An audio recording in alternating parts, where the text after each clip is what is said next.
ನಿಮ್ಮ ವಿರೋಧಿ ಸುಧಾಕರ್ ಅವರು ಒಂದು ಸವಾಲು ಹಾಕಿದ್ದಾರೆ.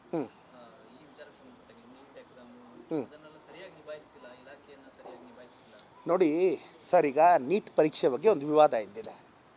ಈಗ CBI ಕೊಟ್ಟಿದ್ದಾರೆ, ಸೆಂಟ್ರಲ್ ಏಜೆನ್ಸಿ ಅವ್ರದ್ದು. ಸರ್, ನೀಟಲ್ಲಿ ಏನು 1600 ಜನಕ್ಕೆ ಗ್ರೇಸ್ ಕೊಟ್ಟಿದ್ದಾರೆ, ಸ್ಕ್ಯಾಮ್ ಆಗಿದೆ. CBI ಎಲ್ಲ ನಾನು ವೈಯಕ್ತಿಕವಾಗಿ ಒಂದು ನೀಟ್ ಕೋಚಿಂಗ್ ಸೆಂಟರ್ ಮಾಲೀಕನಾಗಿ ವಿನಂತಿಸ್ತೇನೆ, supreme court chief justice CBI ಇದರಲ್ಲಿ ಎನ್ಕ್ವೈರಿ ಆಗಲಿ, ಯಾರಿಗೆಲ್ಲ ತಪ್ಪಾಗಿದೆಯೋ ಅದು ಶಿಕ್ಷೆ ಆಗಲಿ. ಸೊ ನಾವು ಅದಕ್ಕೆ ಸಪೋರ್ಟಾಗಿ ನಿಲ್ತೀವಿ. ನಾನು ಹೇಳೋದು, ನೀಟ್ ಎಕ್ಸಾಮ್ ಅನ್ನೋದು ಇದೊಂದು central agency ನಡೆಸುತ್ತೆ.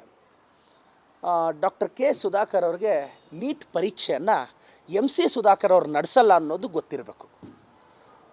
NEET exam central authority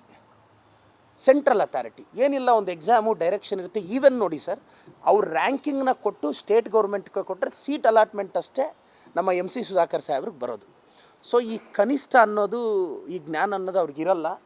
ಏನಾಗ್ಬಿಡುತ್ತೆ ಅಂದರೆ ಸರ್, ಸೋಲು ಅನ್ನೋದು ಮನುಷ್ಯನಿಗೆ ಓದುವ ಅಭ್ಯಾಸವನ್ನು ಕಡಿಮೆ ಮಾಡುತ್ತೆ.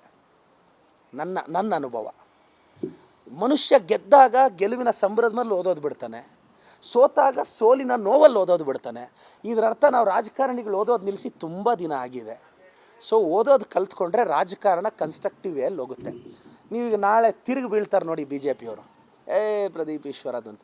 ನಾನು ಹೇಳ್ತಾ ಇರೋದು ಆವತ್ತಿಂದ ನಮ್ಮ ವಿಜೇಂದ್ರ ಅವ್ರಿಗೂ ಹೇಳ್ತಾ ಇದ್ದೀನಿ, ಇಶ್ಯೂಸ್ ಮೇಲೆ ಯಾಕೆ ಫೈಟ್ ಮಾಡೋಕ್ಕಾಗ್ತಿಲ್ಲ? ಎಷ್ಟು ಇಶ್ಯೂಸ್ ಇದೆ. ನಾನು ಒಂದು ದಿನ ಇವ್ರು ಸೀರಿಯಸ್ಸಾಗಿ ಮಾತಾಡಿದ್ದೆ ನೋಡಲಿಲ್ಲ. ಈಗ ಮೋಸ್ಟ್ಲಿ 14-15ರಿಂದ ನಮ್ಮ ಅಧಿವೇಶನ ಸ್ಟಾರ್ಟ್ ಆದರೆ 15ರಿಂದ ಸ್ಟಾರ್ಟ್ ಆಗ್ಬೋದು ಪ್ರಾಬಬಲಿ.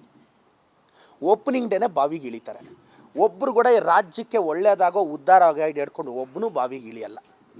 ಯಾವುದಾದ್ರೂ ಒಂದು ಜಿನೈನ್ ಇಶ್ಯೂ ಮೇಲೆ ಬಾವಿಗೆ ಇಳಿದ್ರೆ ನಾನು ಒಂದು ಎಂಥ ಇಶ್ಯೂಸ್ ಮೇಲೆ ನಾವೆಲ್ಲ ರಾಜಕಾರಣ ಕೊಸಬ್ರು ಸರ್, ನಾವೆಲ್ಲ ಕಲಿಬೇಕು ಅವ್ರನ್ನ ನೋಡಿ.